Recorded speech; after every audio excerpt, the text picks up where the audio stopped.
Ndabashuje cyane inshuti bavandimwe, iby'Imana ikora kandi ni ibitangaza gusa, iby'Imana irema ni ibitangaza gusa. Iki kimera ukitegereze guturuka hasi kugera hejuru.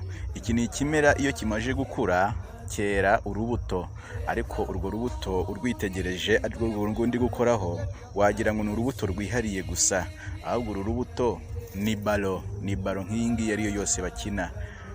Iki giti cyera iyi balo. Iki giti rero giherereye kuri ubu buso bunini cyane bwa Tanzania, ku butaka butandukanye hano bwa Tanzania hagenda hera iki kimera, hagenda habasha kwera iki kimera. Uru rubuto rero ureke mu kanya nkwereke ubuzima bwarwo. Uru rubuto urabona uko ndi kurukanda, ni balo mu zindi rwose. Iki kimera cyera balo. Ukomeze urebe nkwereke uko noneho nimara gutobora iyi balo harahita havamo umwuka, hanyuma urahita ubona uko imbere yarwo hameze.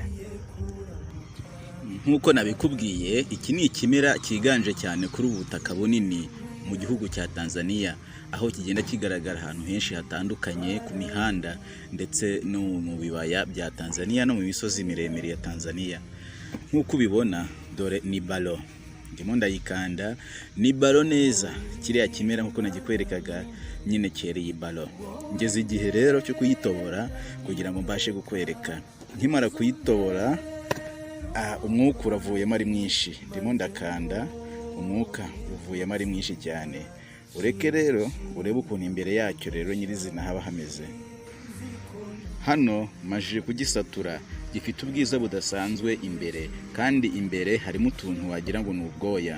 Nawe uritegereza, utuntu turimo wagira ngo ni ubwoya nitwo tugize iki kimera mo imbere, ahandi hose aba ari umwuka gusa uganjemo. Kikagira kandi kantu k'akabuto imbere.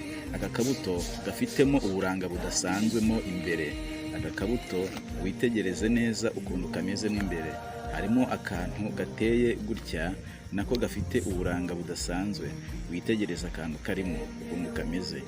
Iki ni ikimera kidasanzwe kandi kigaragara hano ku butaka bwa Tanzania.